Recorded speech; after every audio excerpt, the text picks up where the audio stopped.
All right, here we go.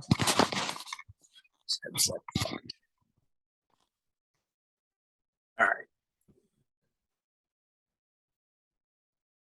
Welcome back in, ladies and gentlemen, boys and girls, children of all ages, coming to you live Monday afternoon, September 12th.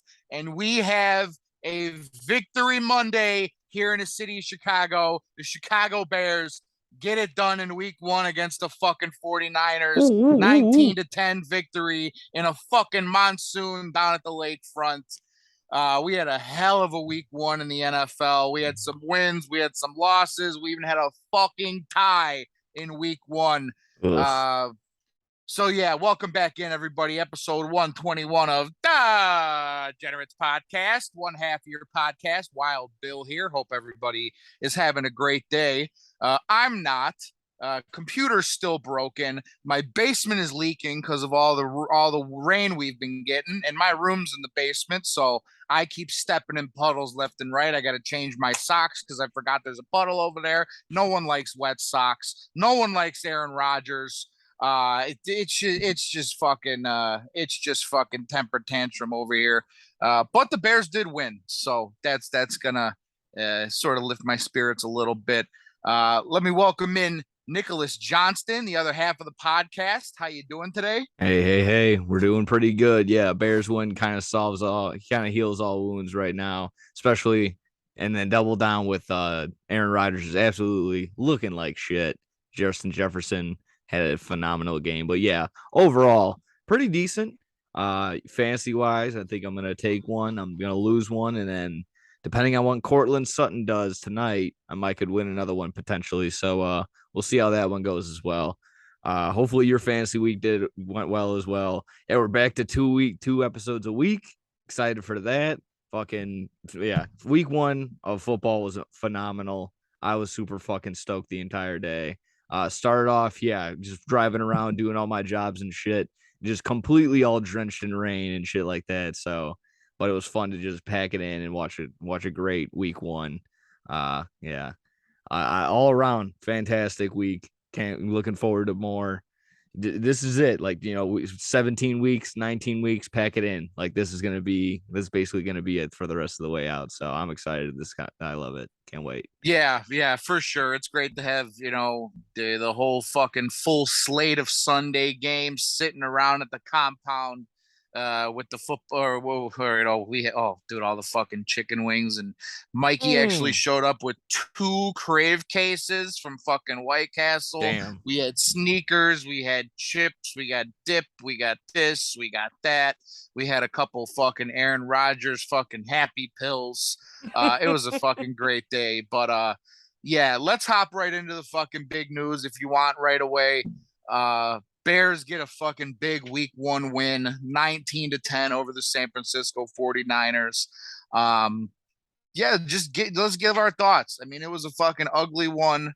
But I mean, week one, we were sort of expecting a fucking ugly win or ugly game in general. So let's give our thoughts Yeah, you on the know big what? week one win. I'm going to start off with this, but you can go ahead and deep dive into your analysis. I think this is a nice little lead in. You keep your little Snapchat story and everything locked, and I won't give away too much, obviously, but you were dead set. You gave your Bears prediction, right around 11 a.m. Central Standard Time, right before the game's about to start, and you were basically spot on everything. You were within 2 or 3 points with both teams predicting the score. Yes, you said that Trey Lance was going to be shitting in his underpants. He looked pretty bad.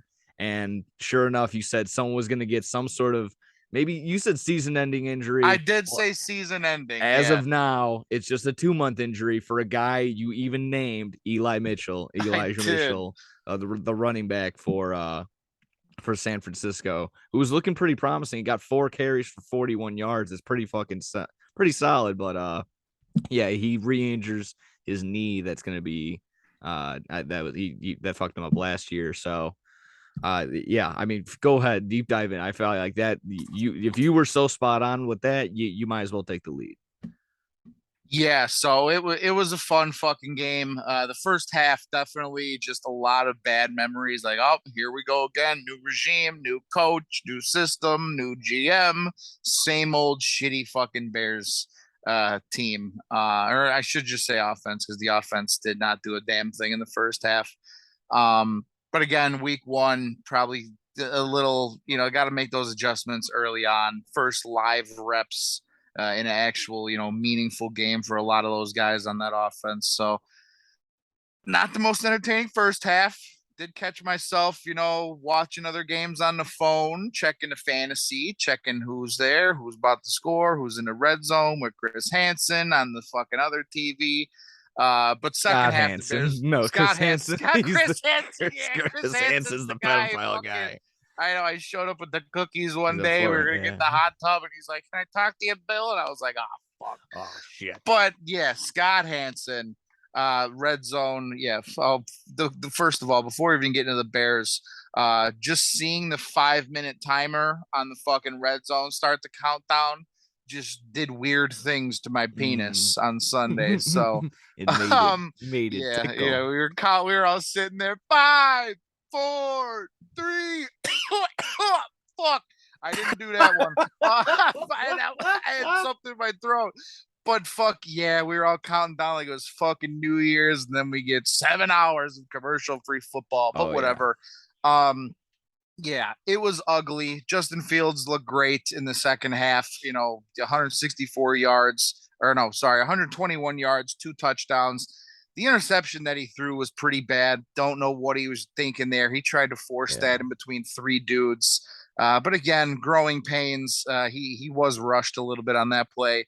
Surprisingly, he only got sacked twice, and both of those sacks came in the first half. So offensive line played great the second quarter. I don't know if that just had to do with the defenders not having enough traction That's to yeah. A to lot get of people are around that. alluding to Yeah, that. They keep exactly. saying, but I mean, 89 or it was like 85% protection rating. That's still pretty solid, no Yeah, matter what. Even if like I mean, the defense has to be doing something. They're both in the same. They're both in the same little soot. I mean, it should be.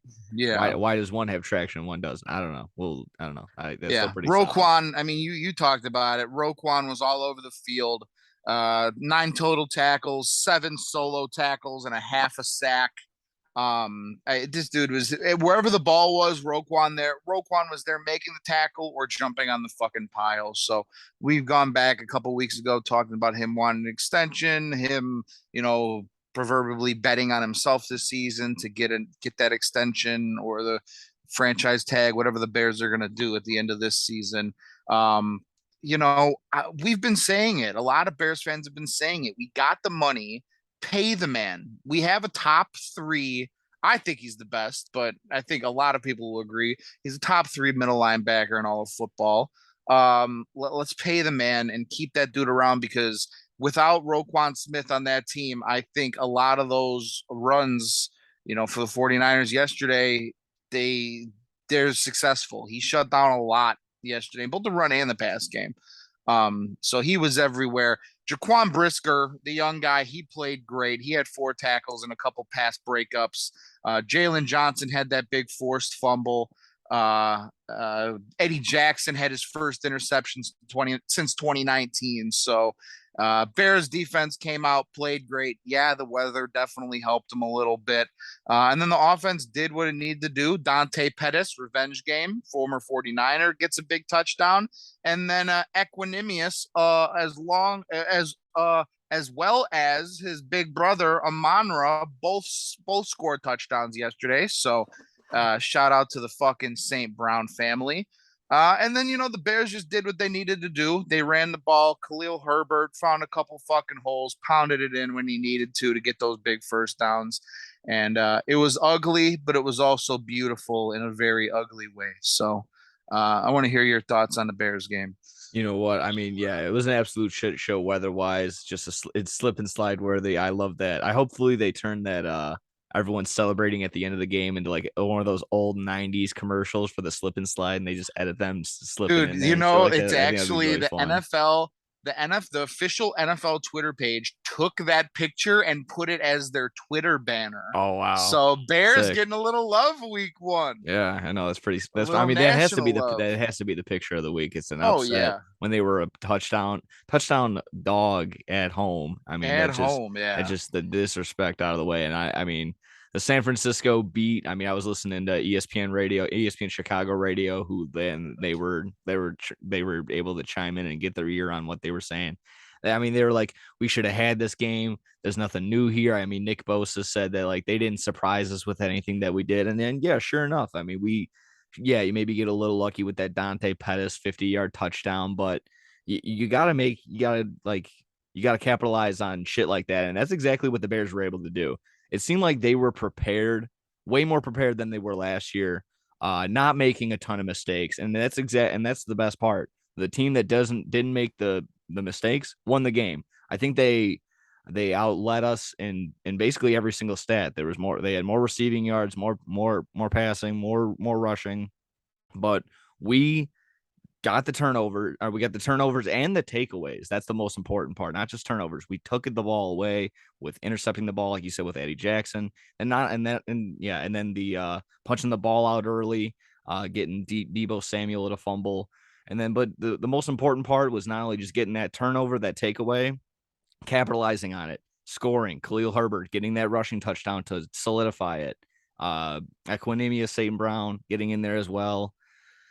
I mean, this was pretty solid. I mean, there's you can allude to a bunch of things. You kind of said like the weather was kind of helping the Bears. I mean, it was affecting both ways, but Justin Fields said like you again tipping his cap to the offensive lineman to his center, saying like he was giving me great snaps even in this shitty fucking condition. So I love it. It seems like there's just a whole new with this whole new regiment with this whole new fucking general manager, all new Eberflus in there. Seems like there's just a whole new fucking that cloud of Nagy and all that negativity is gone. And everyone's like picking each other up, down 10-0, and then just scoring 19 unanswered against a pretty solid San Francisco defense. I mean, Oh yeah. Nick Bosa looked like a world beater right away, but I mean that's exactly that.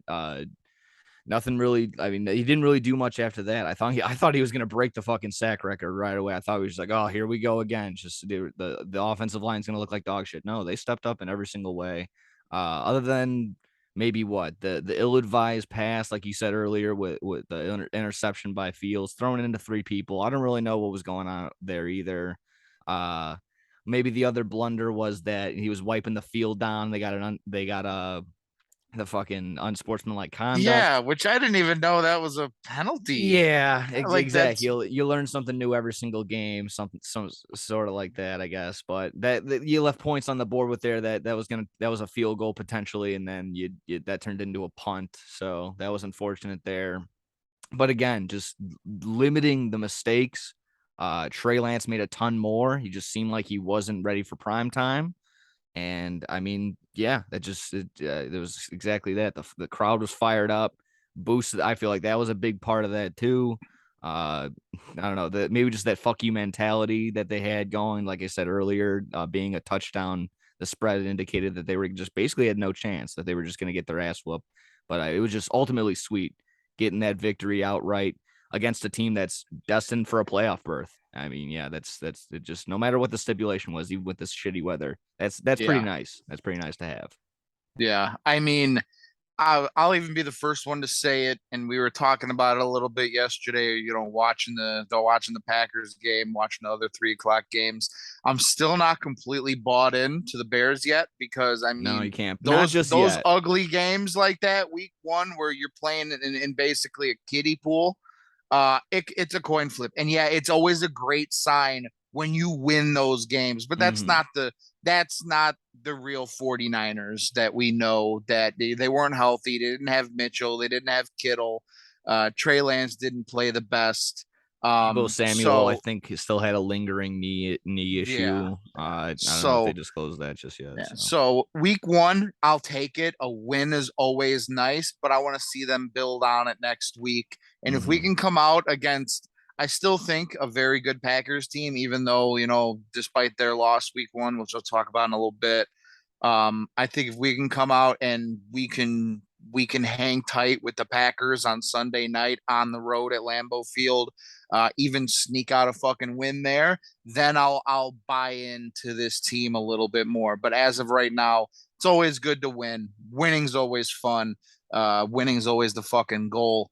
The other big takeaway I had from this game, if watching yesterday's game wasn't the biggest like flag, that wasn't the biggest indicator that we need to fucking move to Arlington Heights and have a new stadium, I don't know what is. Yeah. Because that whole fourth quarter they were playing underwater. There were no lines on the field. They had to digitally put all the fucking Oh yard yeah, that was lines fun. on the That was field good. towards the end of the game. If you even saw the field beforehand, like there are pictures of people taking long shots down the field of the sideline. Like the sidelines were crooked, so like Oh yeah, that I did it see that wasn't, they were pregame. crooked. Yeah, They it was were the fucked. lines on the field were crooked. It wasn't draining. There were plenty of spots in the actual stands where people were just getting dumped on with water because Yeah. the drainage system was just I heard it terrible. was pouring down the stairs. The fucking Yeah. yeah, Yeah. it was And then flooding. I just imagine getting out of there in the pouring rain must have been a fucking nightmare. Yeah, it didn't So, stay I like that mean, for very long, but like 20 minutes on and off. I mean, yeah, that's a pain in the fucking ass, especially yeah. again when we know it's two ways in and two ways out in that fucking stadium. Again, another big reason to move over to Arlington Heights. I mean, Yeah. I read this comment and I feel like it has to be true. To the outsiders looking in, to the people that don't live here, anywhere is Chicago. Just like if we went to New York, anywhere is New York City. Anywhere is going to Yeah. be I guess you're this. right. Yeah. I mean, exactly. I mean, just like I know it's not right to say, and that's the joke when people would go like inside of like festivals and shit, or whenever you're like, oh, I'm from Chicago, but you're from fucking Lockport or wherever the fuck you're all the way out in the butt fuck nowhere or some shit like that. So I don't know. Uh I don't know. I think that was fine. I lost my train of thought. I think my takeaway from this was another takeaway is just in terms of pace of the game. Yeah, again, the rain didn't allow anyone to score until the second quarter, but 19 unanswered is pretty good against the defense. Oh, that's actually not what I wanted to read. Performance wise, that's what I wanted to get to. I thought Khalil Herbert, based on just what he got in terms of touches, he was the most productive runner. He had 9 attempts, Yeah. 45 yards, and he got a score out of it. It's nothing to be afraid of if you're a fantasy owner for David Montgomery. I feel like David Montgomery just he was the guy. He got 17 rushing attempts. He didn't do anything with it. He only had 26 yards. I think he had 50 total yards in general. I think received Khalil Herbert. But I mean, nothing to be afraid of just yet. I just feel like that's going to be a nice change of pace back sort of thing. As long as just if whatever he's going to get, temp wise, touch wise, as long as he's producing, that's going to be positive. In general, just if David Montgomery, if the running game isn't going to work, the run game isn't going to work in general. So that shouldn't be an issue. But I just thought that was really good to see. But again, I'll double down and say like it shouldn't be any issue. Feel like you have David Montgomery in fantasy and shit like that. He's gonna get his. He's the power guy. He's gonna get the big yards and stuff like that. He's gonna get the power yards. And then again, yeah, when they need to throw it in, give him a breather. Khalil Herbert, when he does get the ball, he does have the potential to get 4 or 5 yards. He showed it when he did start. He got over 100 yards. So I like it. Again, positive. Seeing more production out of the guys that we saw last year, the rookies that we saw last year. So that's all I Yeah, can really for say. sure. And speaking of rookies, none of them are rookies anymore, but going back to the 2021 draft class, the top six quarterbacks off the board: Trevor Lawrence, Zach Wilson, Trey Lance, Mac Jones, Davis Mills, and Justin Fields. Only five of them started, with Zach Wilson being out with injury. But five of those six started a game week one yesterday, and only one of them got a win. and it was Chicago's very own Justin Fields. Hell yeah. So that's a fucking a little fuck you there. He even said something about, oh, I'm gonna make him show why they should have drafted me earlier or late last week before the game. So uh yeah, big 19-10 win. We got the Bears Packers Sunday night. Carrie Underwood, she's gonna be rocking, singing her tits off. We're gonna be at the compound for that one. We'll preview that next week, probably Wednesday, release it Wednesday night, Thursday for all you guys.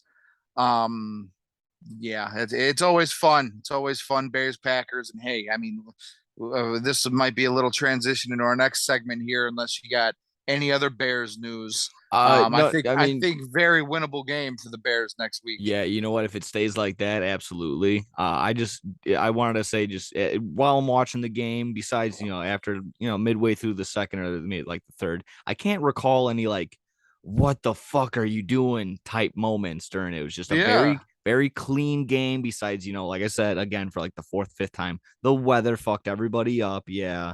Uh, you know, this went far beyond our expectations of, let's just see if we can be respectable, if we can maybe if we can just cover that. And it went far past that. It went to, yeah, we can actually do this. We actually got that. And that was sure enough what we said towards the end of last week's episode. We're like, this is one of the games we can get early. This was, again, you alluded to it last time.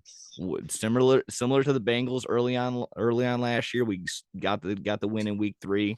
And again, the Bengals lost week 1 to the Steelers. And I kind of have that marked down. We'll get to that a little bit later, but fucking yeah, Money Mitch gets it yeah, done, yeah, baby. exactly. MVP. That bet's looking great. Yeah. Now You this, actually reminded yeah, you reminded me of something else that I wanted to say. I was thinking of it earlier, but I didn't write it down.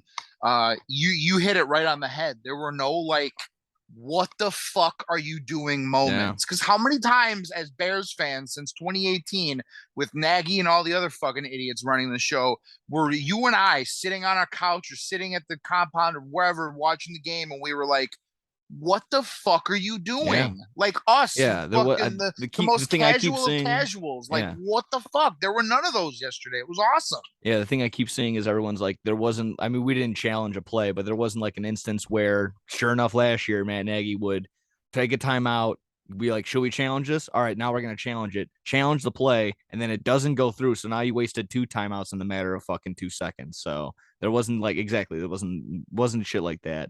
But, now going forward, this might set a new little standard of our expectations. Hopefully getting this week 1. Hopefully, like, again, we'll go over overreactions, underreactions to week 1 and everything, because everyone has them.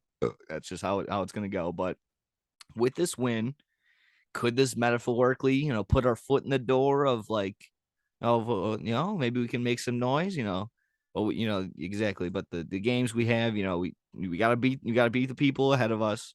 We gotta either grab the seat at the table at the playoff table, or you're gonna be back out with the Alley Cats, with the Jaguars, with the Lions, with the Panthers. That's what I'm gonna identify them as. I'm gonna call them the Alley Cats. All those fucking shitty fucking teams that have cat names. So yeah, is that exactly? Are we gonna be the Bears at the fucking playoff table? Or are we gonna be out in the Alley Cats eating the fucking scraps? I'd rather be at the playoff table. And Yeah, for exactly, we'll sure. we'll preview next week, but it's gonna be. I mean, not everyone says, "Oh, it's a rivalry game." It's the rivalry game. It's Bears It Packers. is. It is. It's It's the the biggest rivalry game in game. the league. People can say No, Steelers, fuck that. Ravens. You could say fucking whoever. This is the biggest rivalry, the No, oldest rivalry in all of fucking North American fucking you sports, can dude. get a I group. mean, You can get an age group you can get 100 people from every age, from 1 through 100. And if you ask them what's the most competitive rivalry, they'll probably in NFL they'll probably be like Bear Packer in some sort of way. They'll say that. yeah. Yeah. And you know what? This is big this season too, because I think in the all-time win categories within the series, I think the Bears are up one game, 87 to Yeah. 86 or 86 to 85 or something like that. So these 2 wins, there's a potential for maybe that script to flip or Bears to stay up 1 or the Or Bears we to see go up another 2. Who the fuck tie. know? Or we see another tie. Yeah, Or I fucking hate ties. I hated that this game, and it fucked up. I mean, it didn't fuck up my parlay; it voided it actually. But Yeah, me ew, too. I love it. Yeah, it was. Which Yeah, hell, just I didn't feel like like it. that's a great little transition into the Yeah, rest of fucking week one. We had a tie. We had a couple other upsets, yeah, some overtime games. All around, it was a great week one. I feel like last year's week one was very boring, and I remember us talking about that a little bit. Maybe it was week two. It was one of the first. I think it was week one. We were like, not the best fucking week one, and but this year completely flipped that around. All the games were entertaining other than Ravens Jets, but we knew it was going to happen there. yeah. Hey, we even got a fucking moment out of that game. All the crowd singing the national anthem in New York on 7-Eleven, 7-Eleven, 9-11. That's 9-11, my friend. No, 7-Eleven, 9-11, whatever the fuck. All the New Yorkers were singing a national anthem on the 21st What? anniversary of fucking 9/11. Give them the Slurpee. What game you want to start off talking? Week one recaps. Oh, I mean, Leave it we in. have, yeah, leave it in. Leave it in. In. Um, you have to talk Packers Vikings. I mean, how can we not talk about how Aaron? I mean, you can blame it on Aaron Rodgers. You can blame it on the people around him. He looked like an absolute pedestrian. That team looked like shit. Justin Jefferson, again, was it the defense? You can also, it's probably 50-50 of him just being able to get as open as he did. Absolutely fucking scorched him for 2 scores, like 180 something yards, 189 yards. Uh, I don't know. Again, a huge. It could be a huge overreaction. This could be just one of the 3 losses that they have this year. They opened last year losing to the Saints. I'm pretty sure, like 35 to Yeah. 3. Just a disgusting loss, 35 to 10 or whatever it was. I don't know. Again, there was that.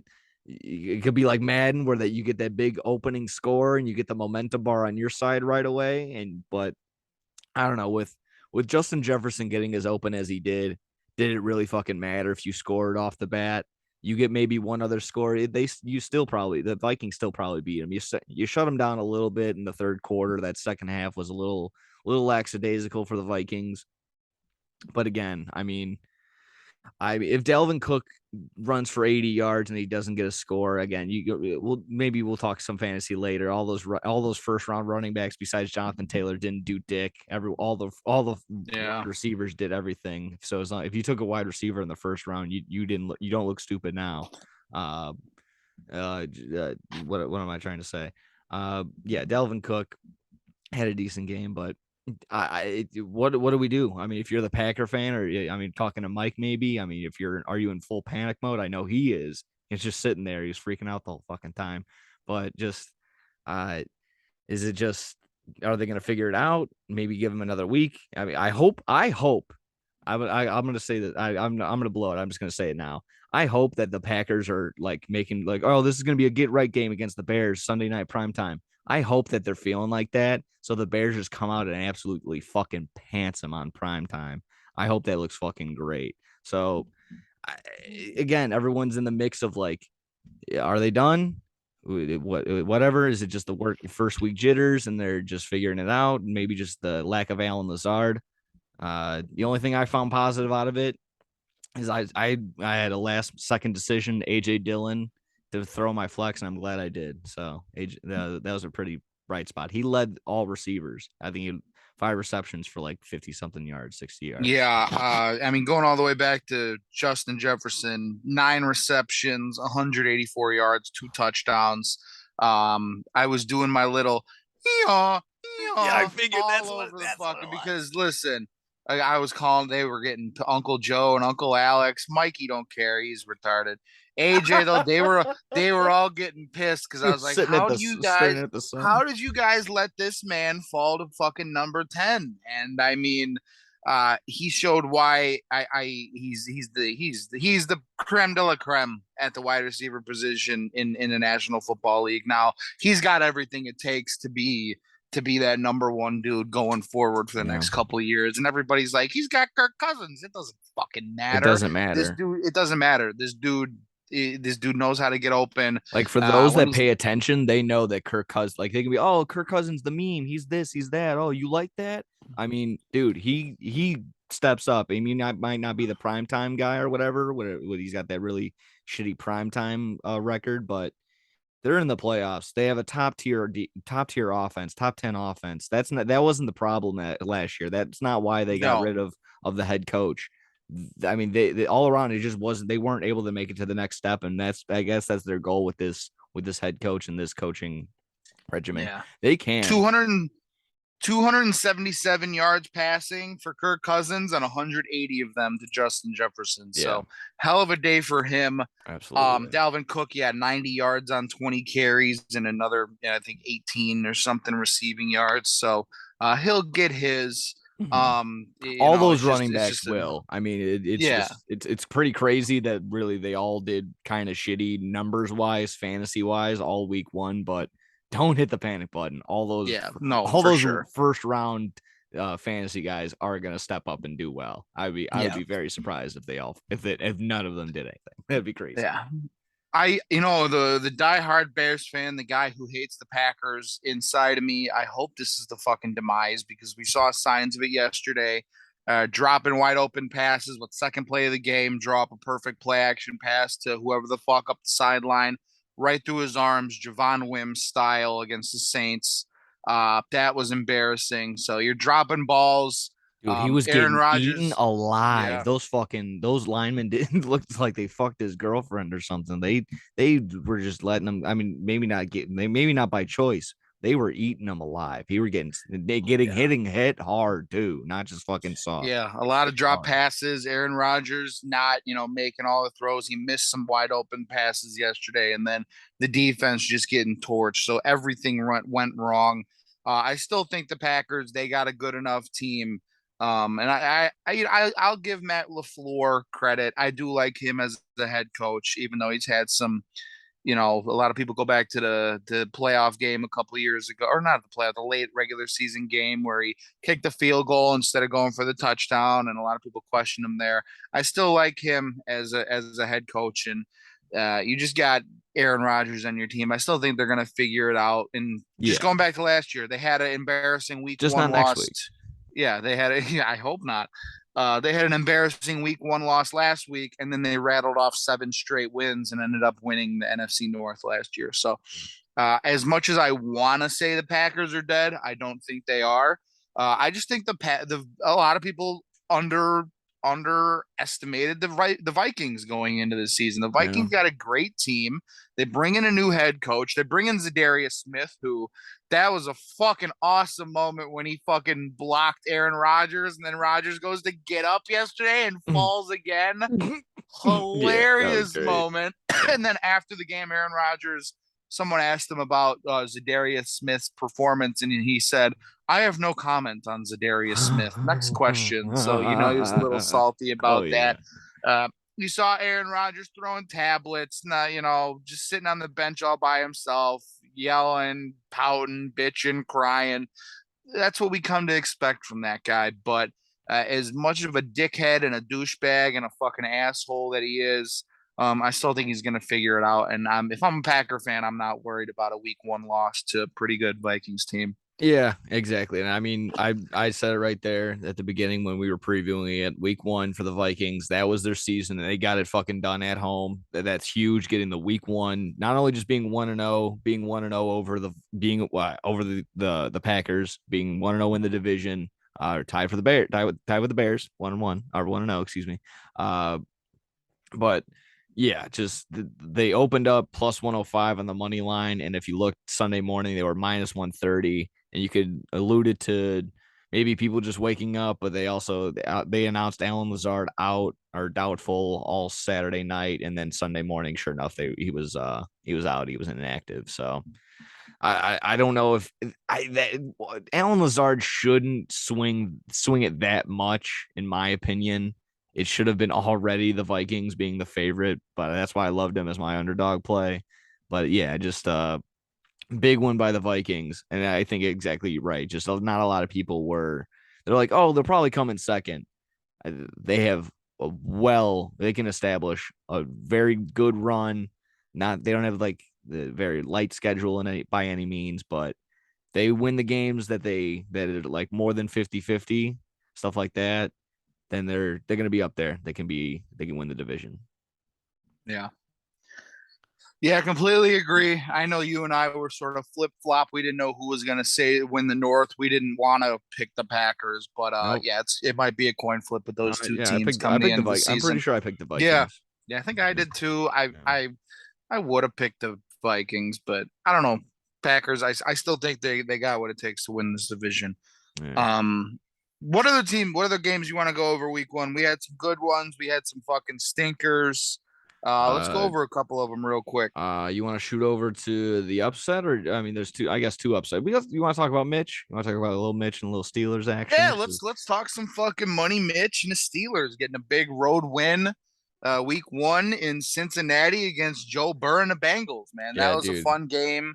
That was back and forth. Go to overtime. You get a missed field goal. You get a blocked field goal.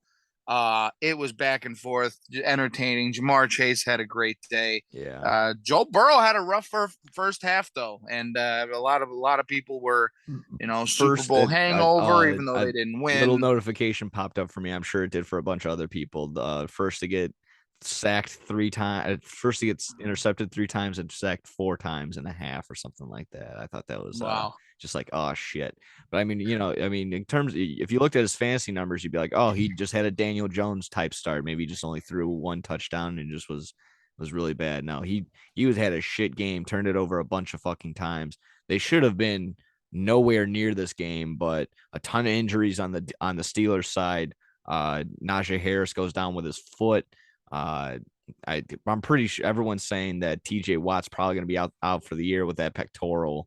Uh, just a ton of people banged up. T Higgins unfortunately also goes down on the Bengals side. He's probably going to be out with a concussion next week.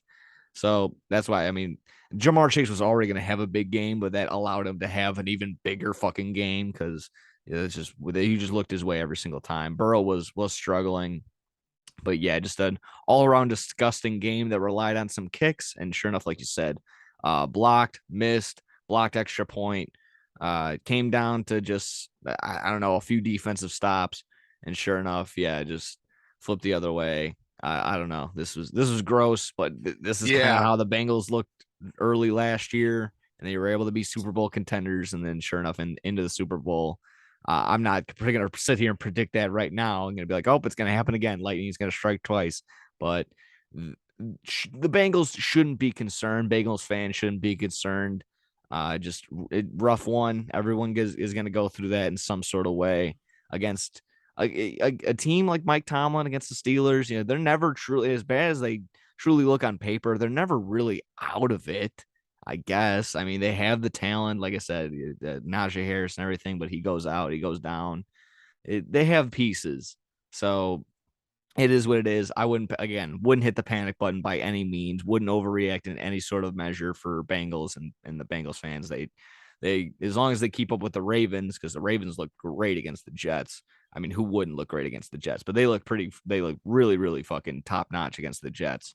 Uh, if they can keep up in that sort of fashion, they'll be in that division race. But again, just wouldn't panic. What were we thinking on that game? Yeah, Minka Fitzpatrick played out of his fucking mind. I think he had 14 tackles. He had that pick six. He played absolutely insane. And even going back to our AFC division breakdown, preseason, we knew this defense was going to still be legit. A lot of questions on offense with Mitch and their wide receivers and the health of Najee Harris, and they're losing a couple big guys on that offensive line. That defense is still legit, and it sucks that TJ Watt potentially ended his season week one, because it's fun watching that dude play. I know there's a lot of dominant and edge rushers. I personally think he's the best all around edge rusher in football when it comes to stopping the run and stopping the pass. There's a lot of guys that are really good at one or excel at one and maybe not the best at the other. He's all around fucking great. And if he truly is out for the season, that's really gonna suck. Yeah. But yeah, I Mitch gets mean, it isn't he done. the defending defensive player of the year? Yeah, Yeah, yeah, so makes sense. yeah. So Mitch and the Steelers get it done. Like you sort of said, whenever you got a week one division matchup against that team who's coached by Mike Tomlin, I think one of the best. I think the best coach in football, just proven over his fucking tenure with the Steelers. Never's had a losing season. Other than maybe Belichick, I'd go Tomlin. Um, but yeah, it's always going to be a tough game, a close game when you got two division matchups or two division teams matching up like that week one. Pat Fryermuth, surprisingly, the highest, he had the most receiving yards on the Steelers yesterday with The Muth 75 got yards. loose. Muth Yeah, got so a loose. lot of people picked him up late in their fantasy leagues, banking on him. It looks like he's Mitch Trubisky's go-to guy. He had 5 receptions, 75 yards, a couple red zone targets that he didn't catch. But yeah, Tight end's always open. Your tight end is always open.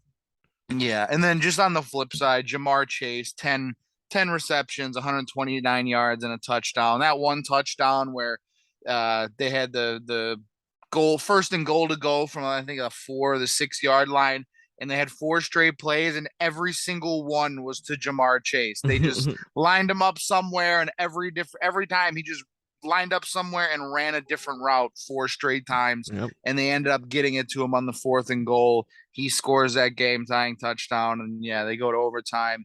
Have a kick block. They miss an extra. McPherson misses a fucking game winner in OT.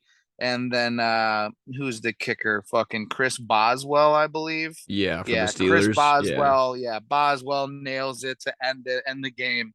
That was That was an entertaining one to watch. I wish I would have watched that. I know obviously the Bears game was on. We weren't turning that off, but No. I wish this one was on the secondary TV a They little more focused than that it on red was. zone a lot, I felt. I felt like I was watching a lot of that game. I don't know about you. Oh no! Yeah, again, it was just with the Bears game on. Yeah, I no, wish I would have. I yeah. wish I would have paid more attention to this Yeah. game. But No, the way our yeah, setup is, we obviously you got the Bears on the big TV, and then you had the secondary TV as red zone. But I feel like red zone was focusing in hardcore on that game, no matter what. Because I mean, they never. And I feel yeah. like it didn't. Towards the end, they Yeah. did. I wanted to watch more of like the Okay. third and the fourth quarter. I Okay. mean, I yeah, guess so. yeah. Yeah. I mean, you didn't really miss much. You missed probably a pick six.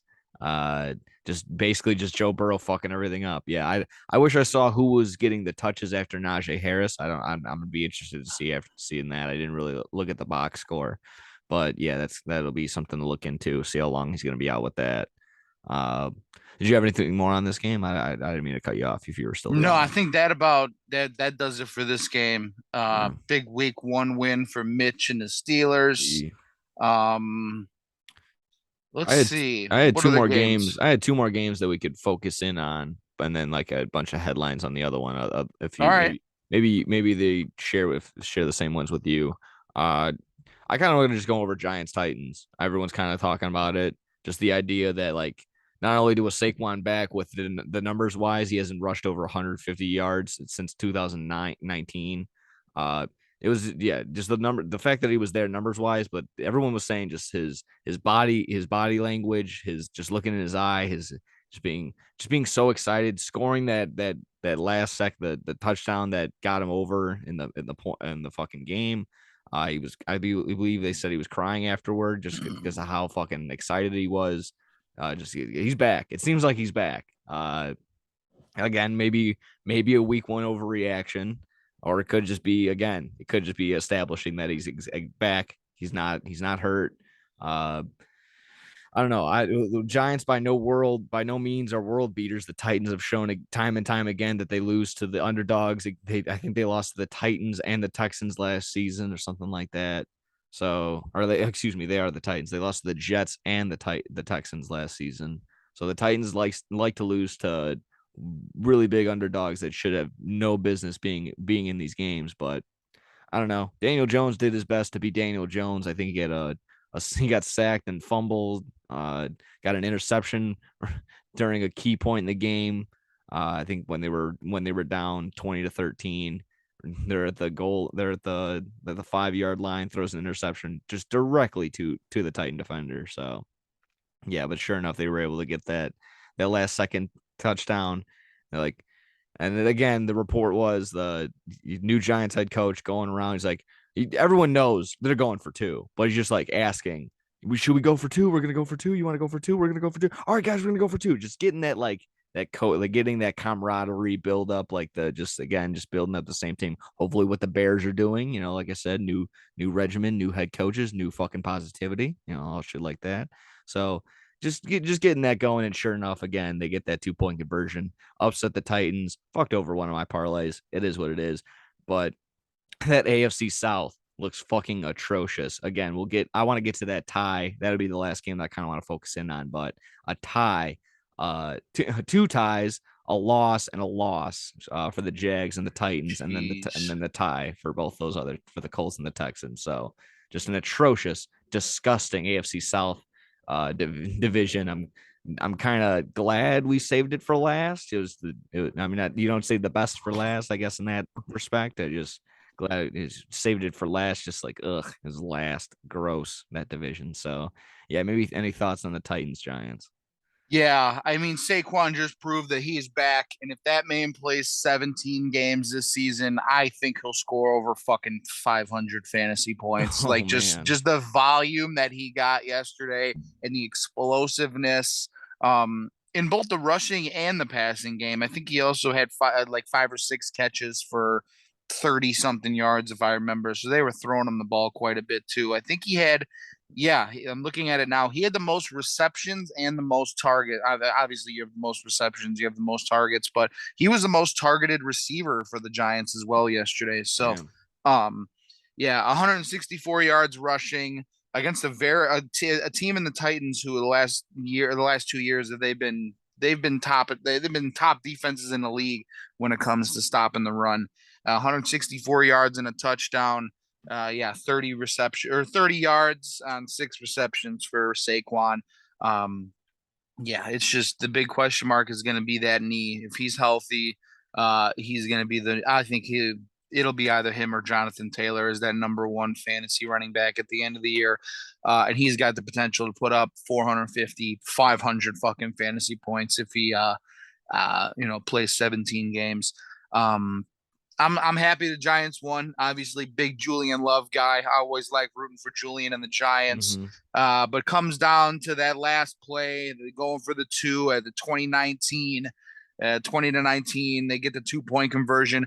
I knew they were gonna get it as soon as they ran out onto the field and they showed that little. It was like a little 2 or 3 second. They pan the camera over to Brian Dable and he had the headset on and he was wearing the FDNY fire department fucking Yeah. hat Hell yeah. I was about to do it again on 9/11. He's wearing the FDNY hat. I even said at the compound, I'm like, the Giants are winning this game. They're winning this game. They're getting this 2-point conversion. Nothing in the world will stop them. Not even 2 fucking planes. Oh my god. Leaving it nothing again. nothing was stopping that fucking not nothing was stopping Saquon from getting into that fucking end zone and winning the game. So Brian Dable pulls out his fucking big old Oh, nut sack and so slaps it on the sorry. Just table while we're and in the gets the realm, win. while we're in the realm of 9/11 jokes, I heard a fucking phenomenal one yesterday. Oh, let's hear it. Nick, I love 9/11 our jokes. buddy Nick, Mike's brother, fucking gets a text. He goes, "Damn, bro, I lost so many parlays. This is the worst thing to have happened on this day in the history of ever." Yeah, it was. Hopefully I didn't bullshit that. Hopefully that was right. It's like, yeah, this Oh is the worst night. This is the Jesus. worst September 11th ever. Oh my God. I gotta remember that one for next year. Exactly. I feel like he was sitting Oh, on that one, dude. honestly. What was the one? Oh, my brother told me one yesterday. Oh Um, god, oh, what come the on. fuck? I forgot what it was. It was something about I don't know. I'd have to remember it Don't and hurt maybe come yourself back thinking next about year. it. Yeah. But my favorite We'll one come that's back to always it next year. we'll come back to it next year. I'll bookmark this and we'll come Yeah. back to it next 9/11. Yeah. I my go-to 9/11 joke is what's the Taliban's favorite football team? The New Yeah. New York York Jets. Jets. Yep. Yeah. So Yeah. that's a fucking good one there. But But they yeah, lost. 9/11. Yeah, they suck cock. Yeah, Yeah. To they anyone that they thought they were fucking gonna get suck the over ass. just because they had a good draft, you are so stupid. You're just so Yeah. fucking stupid. Um, yeah. Did you have any more on that game? The only thing I would wrap up on that game, just in general, just maybe you can transition to the next thing. I know we want to talk about the tie, but uh, now with the Cowboys being just I mean that's kind of all I really want to focus on Tampa Bay Cowboys, because that game was just, it's playing right now. I'm just kind of rewatching it in general. Just it's on NFL Network. Just it was such a fucking snooze fest. It Just was. yeah, in the middle, a mixture of all day I was watching football, so it's kind of just like the law of diminishing fucking returns. So I was just getting football intake, intake, intake. I was like, oh my god, I'm just exhausted a little bit. 7 hours of football, 7 hours of football. That little break is what it was. And just to add on top of it, this game was fucking boring. But now hearing that out 6 to 8 weeks, that opens the door up a little bit for the Giants. There's that 2 games that they play against them. I think they're maybe towards the end of the season, but they looked atrocious even with Dak Prescott there, only scoring 3 points. CD Lamb was targeted a bunch of times and he only caught the ball twice. I think he's targeted over 11 times.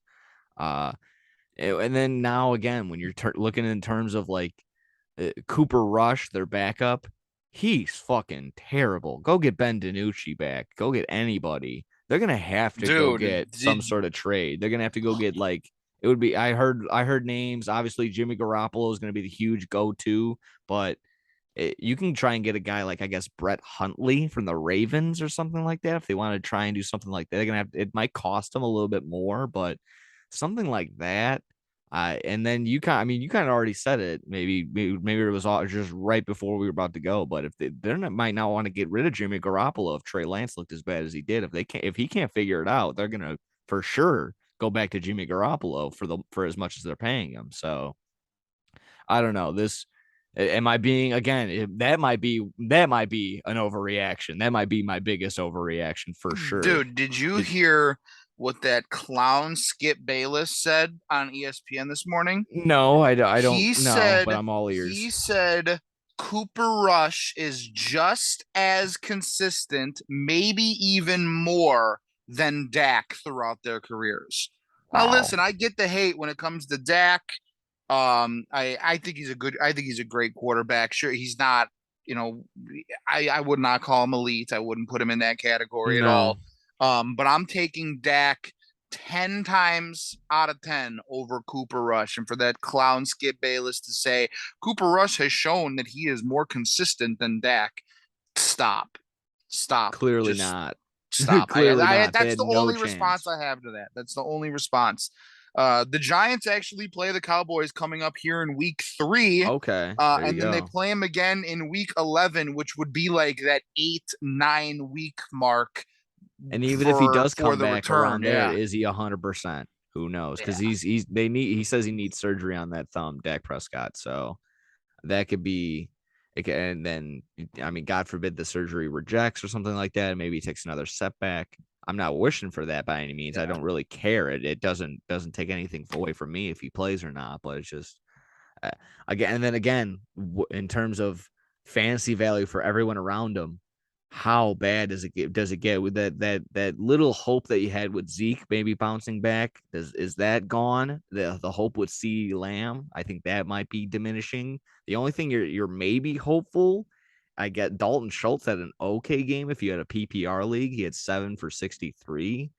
But otherwise, if they're not going to score, if they're looking like that all year fucking long, this is going to be a really, really long year for the Cowboys, which it was already looking like that for some that were, again, if you took the blinders off and you paid attention, you looked at training camp and you looked at the roster around them, this team didn't have many talented receivers in general. Like you possibly getting a returning Michael Gallup somewhere down the line. CD Lamb is good. Dalton Schultz has shown that he could show up just like he kind of did this week, but other than that, after that, you still need 3, 4 other 5 other guys that can do something. And there was Yeah. nothing. There was absolutely nothing. I think Zeke maybe got 50 yards rushing. Tony Pollard, I think he's gonna still come in and do vulture and do his shit. I would never. I would try and have him maybe down the line on like my bench or something like that. That's a good. He's one of the better backups to have in terms of fantasy, but I wouldn't start him by any means. I definitely wouldn't. Maybe if like the deepest 12, 16 man, if I was in a 16 or 18 man league, I guess. But No, I'm not gonna start him. Yeah, I don't know. It's gonna look very bad. Not looking Yeah, good. And like I I said, that think might be there's my biggest overreaction, saying that the Giants can slip in and do something no, productive, but I they can can see get it, two more dude. wins now. They can get I two can more see wins it. now. Brian Dable might be that missing piece that the Giants have needed. They got plenty of good young talent on that team. They do. And they just needed that guy to bring all those young guys together, and Brian Dable might be that dude. So yeah, Cowboys embarrassing. I needed a good night out of Brady and Mike Evans, which they did do decent. Mike Evans scored a touchdown. Tom Brady Yeah, I only have him as threw well. one. I'm gonna be praying for fucking Javonte Williams tonight in Monday Night Football. He's Um, going to fucking eat. I feel so I I feel like he's hope, gonna do I so hope I need, so I well. need, Not just this I game. need I feel like 26 he's points yeah. out of him. I need 26 points out of him. That's a It's lot. asking a And lot yeah, because I feel I like know. Melvin Gordon. Yes. Yeah, Oh, if I sorry, lose God. this week one because of that, I'm not too upset. Because again, to sort of piggybacking on what you just said, there are only like two backup running backs that I feel confident starting in like 10, 12 man leagues, and that's Corey Dillon, or even 8 man, like Corey Dillon and Kareem Hunt with the Oh, Browns, AJ who Dillon. AJ Dillon. Why the fuck did I say Corey Dillon? I'm out. I don't give a fuck about the Packers. That's why. Um, Dillon and Kareem Hunt are like the only two backup running backs that I feel confident starting in any fantasy football league. Tony Pollard still needs to show a little bit more. He could be thrown into He that needs more category. touches. He needs more Yeah, secured yeah, touches. Like they've established that obviously Kareem Hunt gets this and Nick Chubb gets this, and they both do fucking phenomenal. Nick Chubb had 17, 19 fantasy points, something like that. I think he had like 140 yards on the ground with a couple of catches, and then sure enough, with Kareem Hunt getting the 2 scores, he had 23 in my league. So that was just fucking great. So and then yeah, what was the other one you just said? It was Kareem Hunt, and then what was the other back? AJ Dillon. Kareem Hunt Like and Dillon and yeah, AJ Dillon. Dillon. Those are Dillon the only again, the two like I already guys. Yeah, mentioned, like AJ Dillon led all receivers in that game, and he's a fucking backup. He's the backup, I guess. So yeah, exactly. I wouldn't rely on Tony Pollard either. yeah. That Sunday night game definitely a Snooze snooze fest. fest. 19 to 3. That was a fucking ugly one. Oh, the Um, only other takeaway I would say from that for sure. The Tampa Bay's O line is fine. Leonard Fournette had a great game, 120 on the ground. Again, fantasy wise, maybe only like 16, 17. He didn't do crazy, but that's a nice little number when all these round one guys were doing like 10 points, 11 points, 12 points, and shit like that. So that's pretty decent. All that whole idea again that it was us. It was maybe not uh questioning like, oh, are they going to be bad? It was just like we want to see. We don't know. We don't know how to take it in just yet. We have no idea. We literally we have no clue how this is going to work yet. And it looks like they're going to be just fine with that offensive line. I yeah. think it only gave up a couple of sacks on Brady, so hopefully maybe they'll clean that up. But the run blocking is phenomenal. Might have to work on that pass blocking. Yeah, and especially with their left tackle, I think Donovan Smith, he's going to be out for a little bit with a fucking knee injury too. So, I know there was one sack yesterday where Donovan Smith got injured on and gave up a sack to Micah Parsons, and Tom Brady hopped up and started bitching at his offensive line. Can't really bitch. The guy got injured, and he's going to be out for a couple weeks. So yeah, I think he'll say um, him. Hey, he's sorry. He's dealing with stuff. He'll be like, "I'm sorry. I'm dealing with stuff at home, guys. I didn't mean to." That'll be his excuse all year long. I think that'll be funny as fuck if he does that. yeah. Yeah. Uh, Let's see what other games you want to go over from week one. yeah, really just I think the last game I would just like highlight and really fucking stay heavy on would be probably Texans Colts.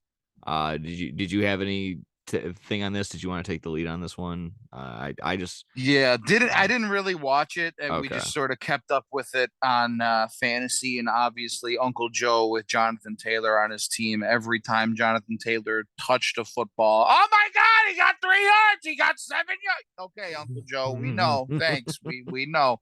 But yeah, um, it was an entertaining game. Texans go up, Matt Ryan and the Colts sort of come back and tie it late, go to overtime.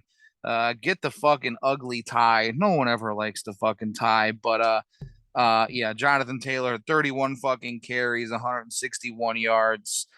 Added to that with four catches and 14 receiving yards. And that's all good and dandy. We knew Jonathan Taylor was going to do that. I think Michael Pittman, dude, just showed the Oh league yeah, that was that yeah. he is going to be a fucking problem with Matt Hmm. Ryan throwing him the ball now. That's Nine gonna be his new receptions. Julio. That's gonna be his Yeah, new Julio. He's just exactly. gonna Nine target him, focus receptions, in on him. Yeah. 121 yards and a touchdown on 13 targets. Michael Pittman's going to be a problem. So if you're in a fantasy league and you got someone who, I don't know, you want to fucking take advantage of a little bit, maybe they don't know who Michael Pittman is. I do whatever the fuck you can do to try and get that dude on your team because I think he's got the makings of a varsity athlete, Uncle Junior would say. I think he could finish a fucking top 5 fantasy receiver at the end of this season, just from what we saw out of him yesterday. Yeah, that was a very good performance by him. Very underwhelming performance by Matt Ryan, as we all thought we would. At least I would thought. I got my bias towards him just because Allen thinks he's so fucking great. He sucks, and I think that's exactly why. I mean, it's gonna be a little hard transition for what they're again fourth quarterback in the last 4 years with this fucking team with the Colts. Uh, didn't look great really all at all. Jonathan Taylor is going to get his. That's a guarantee. Again, you alluded to, he was the number one fantasy pick for an absolute reason. He's going to eat. Besides him, like I said, everyone that probably went in the first round did dog shit unless he took a wide receiver. So no one saw OJ Howard doing what he did. I think he maybe a little bit of a burn for the Bills, but I don't think they're going to miss him all too well. The Bills are far and ahead after looking at all these games on Sunday. They are head and shoulders above everybody else in my opinion in terms of who's going to do what, who's going to win what. I don't the Bills look unbeatable and to me. I don't know. It's gonna take a really lucky day for some team to come up and get the Bills. There's gonna have to be a really lucky day for them and an unlucky bad day for the Bills for them to get a loss. So I don't know. My brain just got lost. What game were we talking about? The Colts and the fucking Colt. Yeah, the tie. It was fucking shit. I hate ties. Uh, I'd rather some team lose. I obviously, from what I understand, looking at the game of Lovey Smith, should have goes for that 4th and 1. You tell me, you're at the 4, yeah, the 50 with that shitty Texans team, 4th and 1. Do you just go for it and risk them having, I don't know, X amount of seconds, maybe a minute to go ahead and get the uh the field goal and get the win? Would you rather get the loss because you try to get the win, or would you rather just go for the tie because you might lose? Yeah, I'm going for it right Yeah, there. I mean, you I don't just want to fucking tie. have to. What do you have to lose? You're gonna be a shitty Texans team to begin with. A loss is gonna be better for your draft stock, anyways. Kittle, I don't know. I mean, I know it's Lovey Smith. He's not gonna be a part of that whole, I guess, behind the scenes thing of like, hey, let's lose and tank and bullshit. But man, I don't know. Hopefully, also people got off that Damian Pierce hype if they were in that fantasy realm. He didn't have that great of a game. Rex Burkhead got all the touches for some reason. Again, I wouldn't touch anyone in that fucking Texans, anyone besides Brandon Cooks. And I guess maybe OJ Howard if he has that game again where he gets 2 touchdowns or something like that. But I wouldn't touch Yeah, anyone even on the I'm. Texans with Yeah, a 10 I foot pole. agree. Brandon Cook's the only guy right now, fantasy wise, I think we've you said want to mess I've with. said that fucking, I don't know how many episodes, how many years. I mean, obviously on the show, but even before we've been like just talking in general in my social circle, like damn, like even Brandon Cooks on the Texans, that's the only thing you can touch. Other than that, don't fucking go near them. Yeah. It's been the saying for everyone and their mother for that fucking team. Yeah, and OJ Howard had a good game. Still be a little still, keep an eye on him. He's not immediately starting for me week 2 in fantasy. He did have 2 touchdowns, but he only had 2 receptions and he only had 2 targets for 38 yards. And that's just not sustainable week to week in fantasy. Not at all. He's not scoring 2 touchdowns a week all season for you. So He ends just up two being the targets tight end number yesterday. 2 just because Yeah. tight ends had a pretty rough week this week. If you didn't have Travis Kelsey, I got Travis Kelce in all 3 of my leagues. If you didn't have Travis Kelce, you had a pretty bad day for your tight ends, Yeah. fantasy wise.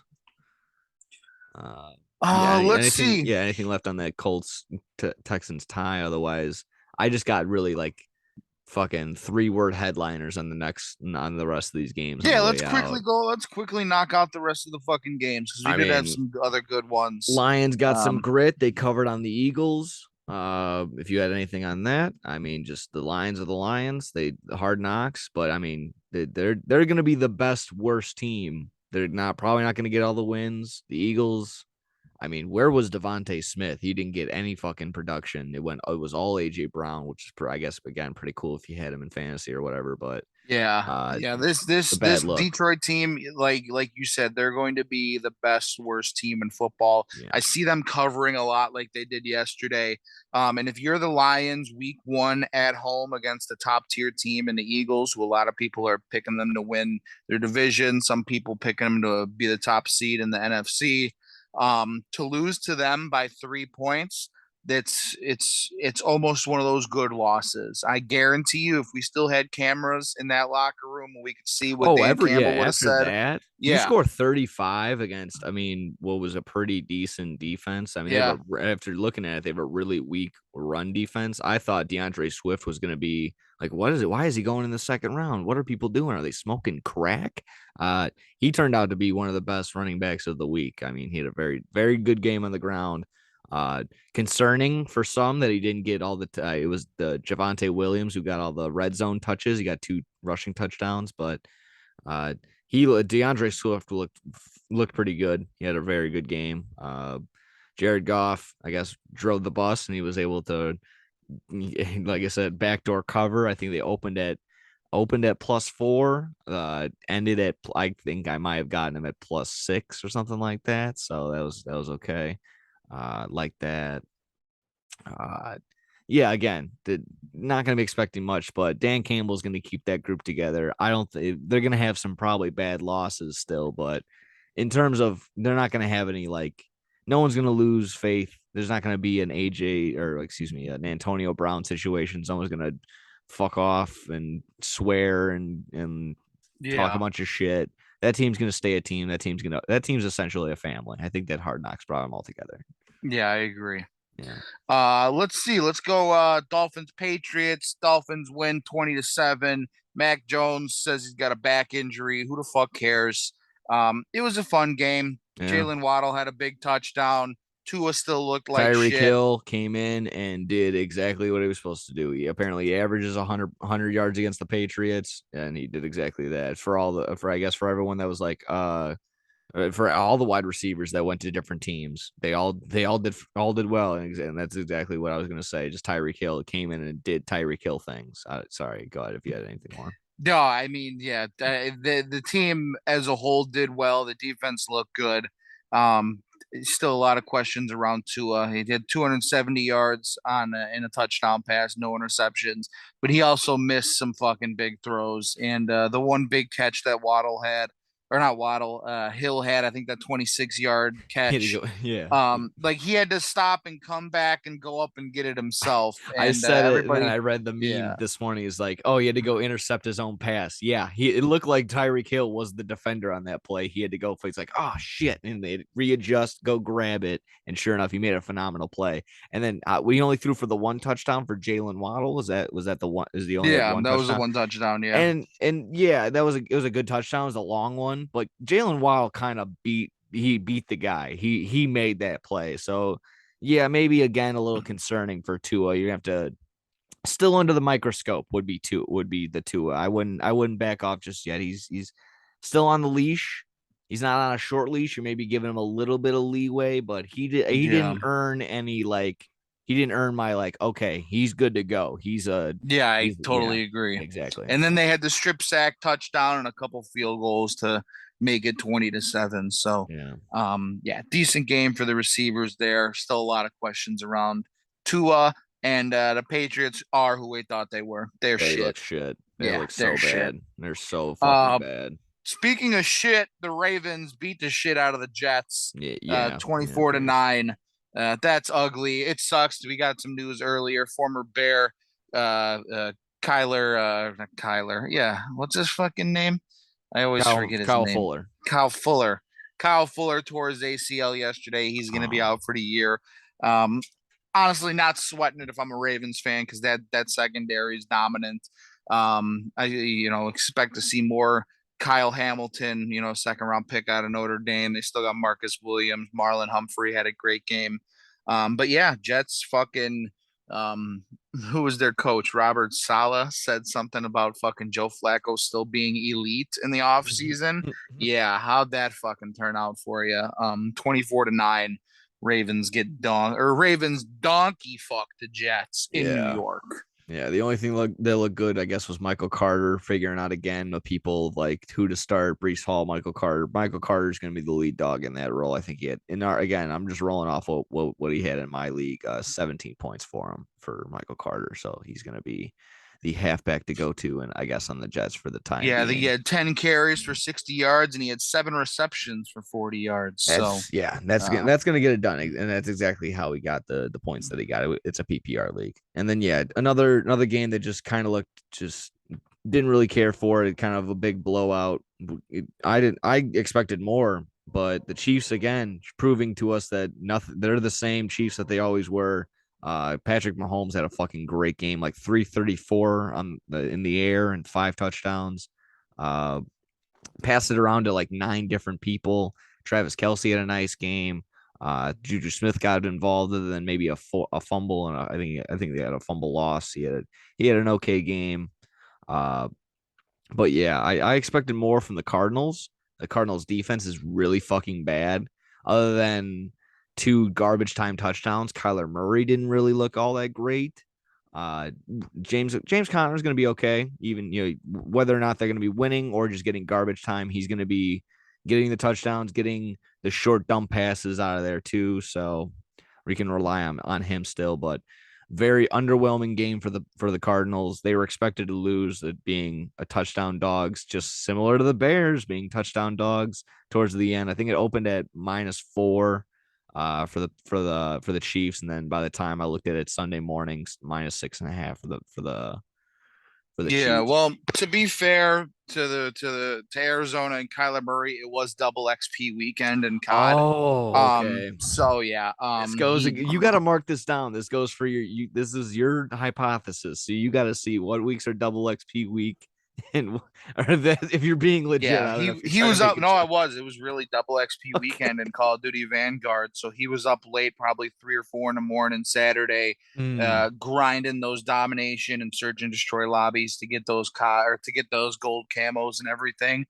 And then on the other side of the ball, there's been back and forth. Sorry, how pissed are you if you're a Cardinals fan and you run into Kyler Murray on the mic and you're just like, dude, what are you Yeah, doing? He's dude, like, go to Jesus. A. I'm like, no, dude, go to bed. You got a game in the Yeah, morning. I'm dude, go fucking watch some sick of this film. shit. And you're like, you know what? Fuck that. I'm quitting so you can lose, so you can just rage quit or something. Fuck this shit. Yeah. And Oh, then on the other side of the ball, yeah, Mahomes, there's been so much talk about Josh Allen, Justin Herbert, and I think everybody's just been overlooking Patrick Mahomes. And a little we bit, just we yeah. just can't we just can't do that because he goes out 30 for 39, 360 yards and 5 touchdowns, had a QBR of 94.1. He was absolutely fucking perfect on the day. I don't know how he doesn't have a perfect QBR with numbers like that. I don't know. No sacks taken, no interceptions. Mahomes, he torched me in fantasy, and he torched Arizona yesterday. Mm. So big win for them. Yeah. Luckily enough for me, I have Mahomes and Kelsey as a hook in one of my leagues. It's just Ooh, the hook. so sweet. It was One such a thing I nice will game. say about the Chiefs, though, and it's fantasy wise, Clyde Edwards-Helaire, he had a big game. He had 2 touchdowns. I'd still he's definitely a startable run. He's starting running back every week going forward. I just don't expect that production from him week in and No, week I out. mean it was it being as big of a blowout as it was. I think it was like 30-7 at one point. You're running a different you're running a different game script at that point. So I don't think he's gonna get the limited amount of touch. I think Isaiah Pacheco was got like 12 touches on the ground Yeah, towards the end. He actually had like again, you're not starting Isaiah Pacheco. I think he was projected like 3 points. He wasn't going to get in that game unless it was being a huge blowout like it was. So, uh, I don't think he's going to get that. Again, he's probably not going to get the 2 touchdowns every single week or whatever, but he's going to get more touches. He's going to probably get more yardage on the ground, maybe less touchdowns and shit like that. But he's gonna be a startable guy still until Yeah, he's not. still is. In my mind, he's startable right now if you need to until he's not. That's my mindset right now, which is Yeah. probably where maybe a lot of other people are with him too. Do you have any more on that game? Because like I said, Mm, there's Commanders won against the Jags. Fucking yawn just think about that yeah, fucking don't even game. want to talk That was a about that shit one. game. Brown. I don't know if you talked about the Browns beating Baker already. Again, who cares? Chargers and the Raiders were pretty good. A little underwhelming, and if you were just the way that we talked up the AFC West the whole time, just points wise, but didn't really see a lot of Josh Jacobs. Didn't really. I mean, again, Devontae Adams switching teams. You heard about that. I don't know if you heard about that stat. Maybe I brought it up. It's just like not a lot of the wide receivers that end up switching teams. They lose a big part of their production. He had 100. He could have fooled me. He had 170 and a touchdown. I'm pretty sure. Right? He led all receivers, all wide receivers in the entire league in targets. I think it was targeted like 17 times. I think, and then again, Derek Carr did this last year with Darren Waller. I think Darren Waller had like 17 targets. He caught 13 or 14 of them for like 150 yards. It's something ridiculous. Week 1 last season, and he even had a decent little game. It makes sense that Darren Waller isn't going to get as much when you have potentially the number 1 wide receiver on your team right now. I now that he's off the Packers, I'm willing to say that more publicly. I'm willing to say that, not just like behind like choking and just like behind like a cough or whatever, like just in my small little group of friends or whatever. I'm willing to say that and put that online that Devontae Adams is potentially one of the best wide receivers in the league. So, I mean, yeah, like I said, Justin Herbert looking pretty good.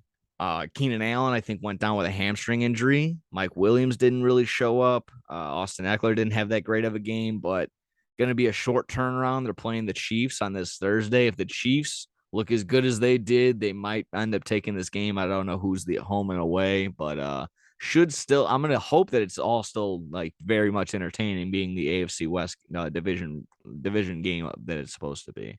But yeah, any thoughts on Chargers Yeah, Raiders? I think it that was one looked of the like it last was. games. It looked like it was getting a little ugly at halftime. I think the Chargers were up 17-3 or something like that. Raiders battled back, it made it a game. They had a chance to take the lead late, It was kind of the ended up Derek throwing an Carr injuries interception. that's did him in. I mean, I feel like if I'm not like again, I'll have to look at the box score, but he every time I looked at that game, I felt like he was turning that ball over. He was, yeah, and I feel like Devontae Adams had 17 targets. That's great, and all fantasy owners want to see numbers and shit like that. But in terms of like the Raiders winning games, he was staring down Devontae Adams the entire game, and he Yeah. had some guys that were absolutely wide open underneath, and he was just looking for Devontae Adams and forcing 2 of the 3 interceptions he threw were just force passes to Devontae Adams. Oh, okay. And I get it. He's Devontae Adams. You want to throw the ball as much as you can to him. He's your boy. But I mean, Derek Carr made some terrible throws yesterday, just trying to Yeah. force it to Adams. And yeah, lost. They're losing 24-9 with 3 interceptions. That's on Carr there. So, Widow Hunter Wenflo only had 3 catches or 2 catches for 31 yards. Darren Waller, he had a decent game, but yeah, like you said, when you got that hook up, Derek Carr, Devontae Adams, he's going to be 17 targets a game is not like unreasonable week in and week out for Devontae Adams anymore. So, yeah, big win for the Chargers. They got the Chiefs, like you said, Thursday night in Kansas City, and the Chiefs are 3.5 point favorites. I might ride with that one. I mean, the Chiefs looked really fucking good yesterday. Yeah. Yeah. Um, do you have anything left on any one of these games? I think we went over everything. Just in besides, we don't really have much of a preview on the Monday night game as we're recording. We're about 2-3 hours away before kickoff, as if I'm looking at the clock right. But I Yeah, I mean, think exactly. Yeah, 2.5 hours out. I think it starts at yeah. 7:15 tonight. So, I mean, I'm um, predicting a full on Broncos ass whooping. I'm gonna take the under for sure. I don't know what it's at, maybe like mid 40s, but I don't expect Seattle to do anything if at all. They'll probably get the ball. They'll get the ball to DK probably. I hope they stray away from Tyler Lockett. I need to pending a 40-point game from Tyler Lockett again. I'm pretty sure I'm gonna win one of those games, one of my fantasy games. So, uh, I think that game's just going to be a shit show. I think you yeah, already I said what you agree. were I going to think say. that I Yeah. think the Broncos, offensively, defensively, they're going to dominate them. Yeah. Personally, I need a big night out of Javonte Williams, like I said. So I need Yeah. 25 points out of him. Nah, he's projected 14 and a half, but who the fuck knows? We both got cut. We both got Cortland Sutton starting tonight. So Yes. Yeah. I'm I rooting think for him. I need 14 or 15 out of him. He's projected 10 in one of them. He's projected 12 in another one. So if you can get what he's projected, maybe a little bit more. Like I said, if hopefully Russell Wilson shows him some love, that'd be great. I know Jerry Judy and Cortland Sutton are basically going to be their guys. I wouldn't doubt. I'm gonna I don't know how to say the tight end's last name, so I'm just gonna say the tight end with a bunch of fucking letters in his last name. You maybe look for him for a touchdown. Larry O. Yeah, there you go. Larry O. That's what Yeah, everybody's been saying. I don't know. Larry Oh, O. I don't know how to fucking say it either. I'm not There even you gonna go. try. Yeah, I like that. Do you have anything on the NFL? I one little wrap up just before, but not on the games. Just a Yeah, no, that gripe. wraps it up for me. Whatever you got to wrap up NFL, fucking shoot. Okay. It's not towards the NFL, just towards NBC, and a lot of people were saying this online. Maybe I don't know. Just I hope that people got the outrage. I hope it was there somewhere. Shout out to NBC for doing the absolute worst job of showing off Ozzy Osbourne performing on Thursday night. Yeah, this goes all the way to Thursday night on the Bills Rams game. Ozzy Osbourne is supposed to perform his new song, Patient Number 9. Go ahead and check it out. It's actually not that bad. This guy overcame a sickness during the height of the pandemic. He came back. He worked on this fucking album, and now of all days, the Queen dies on this day, and you can't give this guy more than a minute to fucking sing a song and do a little salute to the Queen. I know it doesn't matter over here in the States, but it means something to him. It means something to them. So let him fucking do it. And again, at the very least, it's Ozzy fucking Osbourne. Give him 5 minutes to rock your fucking socks off. It's Ozzy Osbourne, dude. So NBC, you fucked up. Shame on you. Uh, Ozzy Yeah, Osbourne it was. rocks. He could have been arguably if you give him 5 minutes, that could have been the best 5 minutes of that entire game because that was if you were maybe if you were a Bills fan, you had some Bills guys on your fantasy team, Stephon Diggs. Maybe you had some excitement there, but other than that, that was kind of a snoozer too. It was just very one sided. So if you're gonna have a musical performance, give them the entire segment. Don't have a. Yeah, it was week one. That was the only game to talk about. We had 30 minutes of football to talk about, and you decided to take the other like the 15 minutes of halftime just to talk about it. Fuck that. The ESPN does the 5 minute, 10 minute long music videos, and they're not even there in person. They were doing that all last year. But Ozzy Osbourne's there in person. God damn it. I'm sorry I'm getting so animated about it, but for real, that's just a huge, huge missed opportunity. And again, on of all days, the Queen died that day.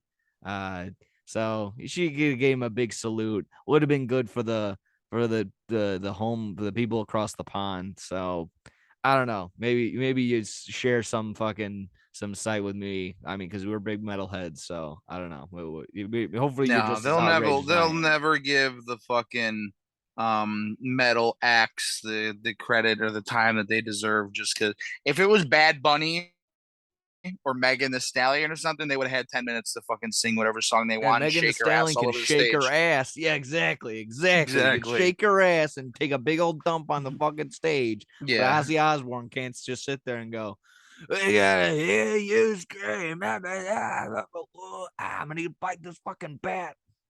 Just do something. Let him do that. God damn it. It's just so aggravating. Yeah, just where's the music? You put the music in the music. It's all gone. I just again, I'll sound like an old man, but yeah, I don't want to get off on a tangent. NBC, you fucked up.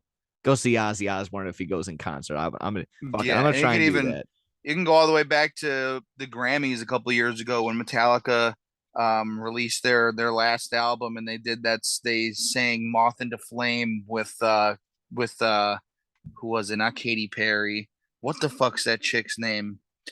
Not Kesha, not Katy Perry. The one from Taylor Swift. no, I'm what the sorry. fuck was that chick's name? Lady Gaga. And they Oh, sang "Moth into okay. Flame" with Lady Gaga, and James Hetfield's mic didn't work. There Mm. was no way that was on accident. No fucking way that wasn't on accident. And as a metalhead, a guy who loves hard rock and heavy metal, I don't give a fuck. Like if the yuppies and all the fucking the fucking soy latte drinking douchebags in Hollywood don't want to give metal their 5 seconds of fucking, fame or 15 minutes of fame or whatever, I don't give a shit because Metallica is bigger than Metallica, Ozzy Osbourne, the big groups, the fucking King of the Kings. They are bigger than any Luke Combs, any Weekend, any Taylor Swift. It doesn't matter. We don't need that national recognition to be the greatest fucking musicians in the Goddamn world, right. if you know what I mean. Ozzy Osbourne doesn't need your 2 minute. As much as all of us would like to see it, Ozzy Osbourne doesn't need your fucking 2 minutes because he's gonna go out and make this new song and it's gonna fucking make him more millions upon the millions that he's already made. There's only been one band in the history of the world to have a concert on all seven continents, and that was Metallica. I'd like to go Yeah. see Taylor Swift sell out a fucking show in the Philippines. She couldn't. She couldn't, yeah, there, and then yeah, I love that. Yeah, that's showing Antarctica. It's over on YouTube. I fucking that show that's pretty cool. But yeah, exactly. You're exactly right. But still, you gotta give him his due. He more than deserves it. And then yeah, sure. But like I said, big missed opportunity. Uh, that about wraps it up for football for me, for you as well. We'll do our big preview for all the games that we like next week. Obviously, Bears week 2, big prime time game against the Packers. Fuck them Packers. But I kind of looked at the schedule next week. Pending a couple, maybe some storylines and some shit in between. Really only looking at like the Ravens and the Dolphins. And then the 2 Monday night games, along with obviously Bears Packers, is what we'll We get probably be two Monday focusing night on. games next week. Yes, we do. We get 2 Monday night games. Get Oh my settle in, god. strap it down, and they're Oh actually my not god. that bad. I don't remember them off the top of my head, We but got Titans, Bills, and Eagles, Vikings. Yeah, those are two good games there there, you go. Jim. Eagles Vikings. I feel like that's gonna be high scoring. Oh, I feel like it's gonna be high scoring as shit. Maybe They a lot of couldn't fantasy stagger the implications. fucking times a little bit. 6:15 and 7:30 start. You Oh, couldn't have done really? like you couldn't have Oh, done like five. You couldn't have done like six and oh, 6 and 8:30 or something like that. Come I on. mean, football's fake, so I mean they'll be able to figure it out anyways. The games are decided 2 years in advance. I mean, it's just how it is. Yeah, Uh, the only game that matters next week, Sunday night, 10-point underdogs going up to Lambeau. Justin Field and the They're 10 Bears, points right now. Hammer 10 it right points now right while you now. can before they say, "Oh, fucking Aaron Rodgers ran out of fucking ayahuasca, so he's ran out of fucking pills. He's not gonna be able to get his fix. He's itching and he's asking, "Hey, Aaron, you got anything?" He's like, "No, man, I'm fucking clean. I told you." So yeah, that's just how it's gonna be. So hop on the 10 points while you can. Uh, yeah, that'll be great. Like I said, back to 2 episodes a week. We're gonna be shooting it. I'll do my best to get it done Wednesday night. We'll probably be watching Dynamite, so Thursday morning is probably you'll hear it Oh Thursday yeah, morning. that's perfectly fine. Yeah. Like I said, I'll try and do my best, but it is what it is. Uh, like I said, looking forward to all those games coming up. We'll preview that for sure on the next episode. But if you did you have anything else really to go? I think other than Albert Pujols hitting 697, passing A-Rod. No real MLB news. I guess it was a couple people hit some far home runs. CJ Cron hit that 504-foot four home run. But how long can we talk about that for? As a he hit the ball really far. But yeah, I know. Obviously, Albert Pujols it getting ever so closer to 700. He might, at this rate, he might go over 700. I was thinking about this, and a lot of people are going to be like, probably a guy like Zach Campbell or something like that. It's going to go to every single game after he gets 699. But I'd rather get the 699 ball, because if he doesn't get, if he gets 700 and then that's it, you're going to have the last Albert Pujols home run ball before you got to like give it away or give it to the Hall of Fame or something like that. So I'd rather have the 699 ball. Plus he's got 69 in it, so that's pretty cool too. So I'd rather have that ball than the 700 ball. I don't know about you. No, I'd rather have 700. Oh, I don't give a really? fuck. I don't know. 699 balls worth nothing to me. If I That's can, gonna be the if I'm a last fucking ball. If you really put it in perspective, that's gonna be the last ball. That's gonna be, might potentially be the last home run ball if he goes over 700. That's gonna be the last thing. Would you rather get the 700 ball or the oh, last ball that he gets? okay, well, if you put it that way, That's that's like, tough. I got the It's last tough. home run ball potentially by Albert Pujols. So I'm like, maybe it's like 703, or if it's 699, or like I Yeah, said. that's a risk right there. You're at the game, he's at 698, and you catch his 699th. Are you still going to the next one? Try to get it. You know, Zach Oh, I Campbell, mean, you he'll be might as there. well. He'll Yeah, be you might as stomped. He'll well. be fucking choke hold, choke slamming and clotheslining kids to try and get that ball. I People in Pittsburgh were doing that. I saw three guys that were fucking. They looked like they were would about I to throw hands. rather would I rather have his six would I rather have his Yeah, last home run, or would I rather have the 700th? yeah. I still gotta go 700. Okay, I mean, you might To be get a a member of that yeah, 700 club, that's just different. No one yeah. I guess. 699. That's such an ugly number.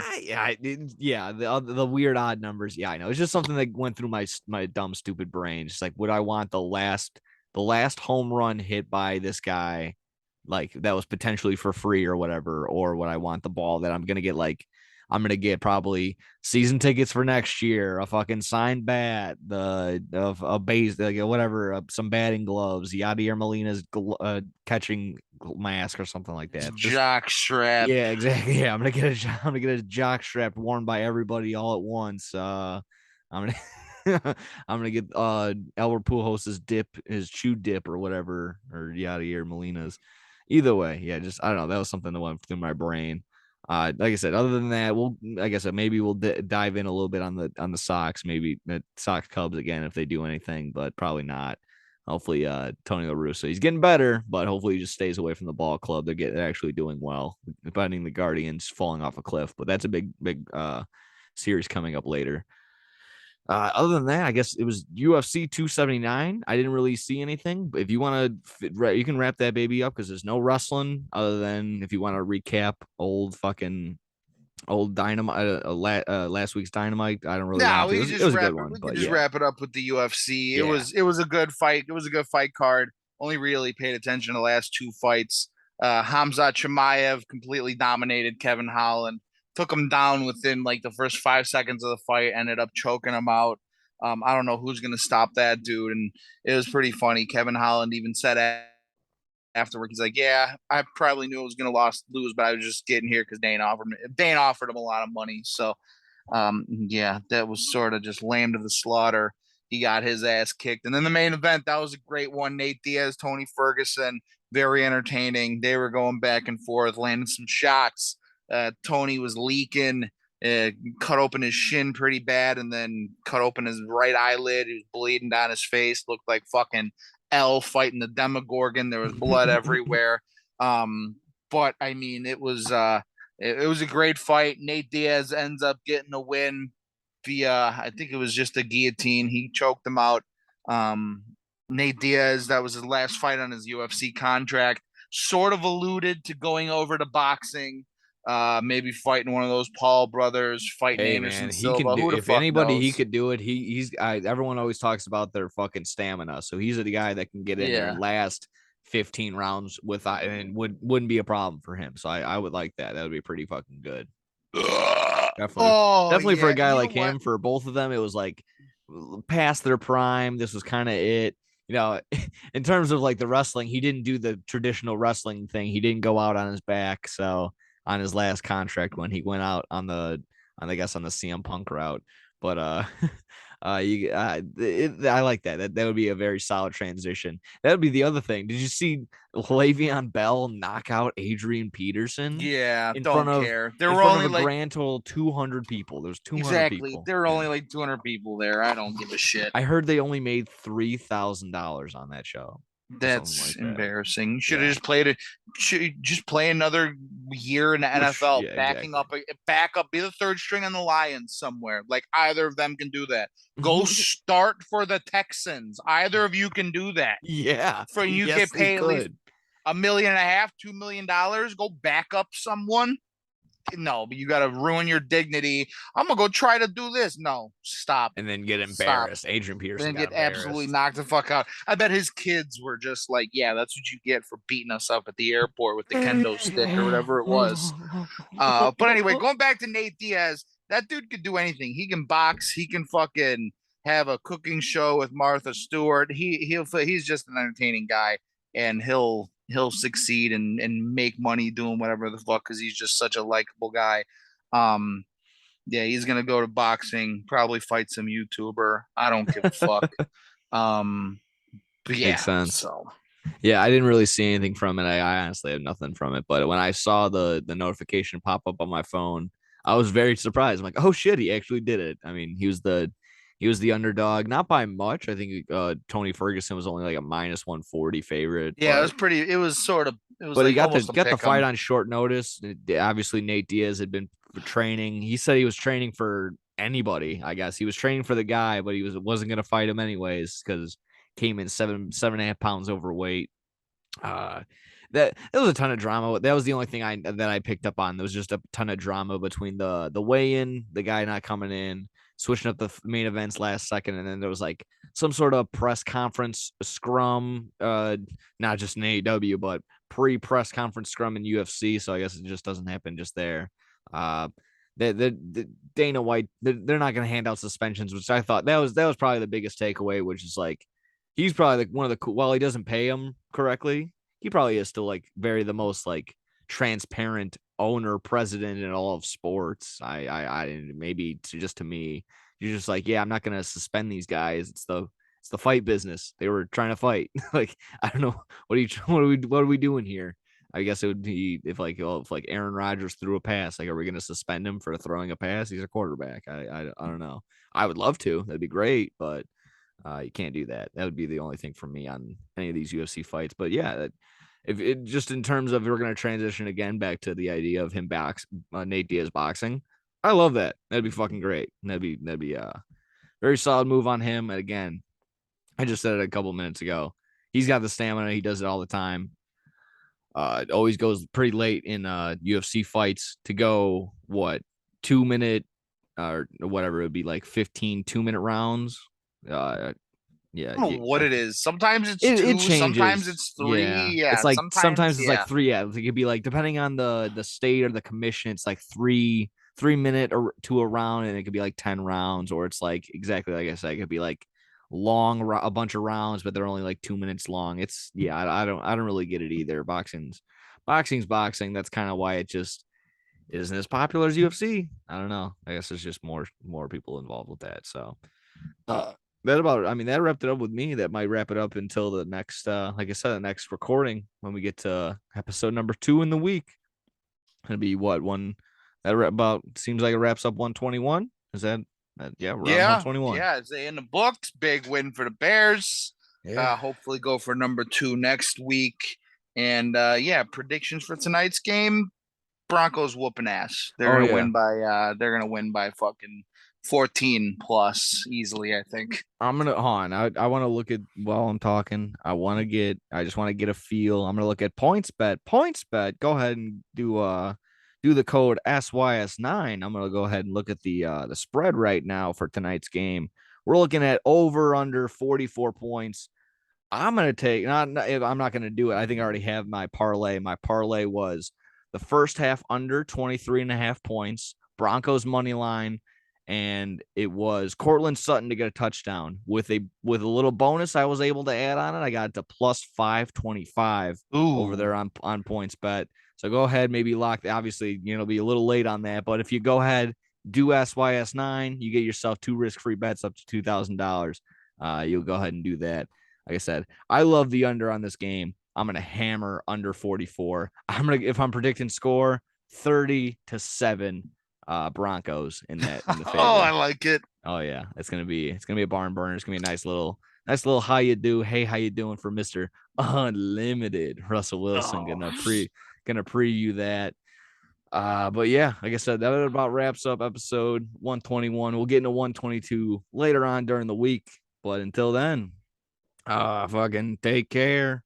Fucking, I don't know. Keep listening. Alan, take your notes. Thank you, Troy, for listening. They got a big fantasy weekend coming up. Who you got in there? Maybe Alan, maybe Troy. Who Troy, I'll knows? never root for Allen. There you go. Never.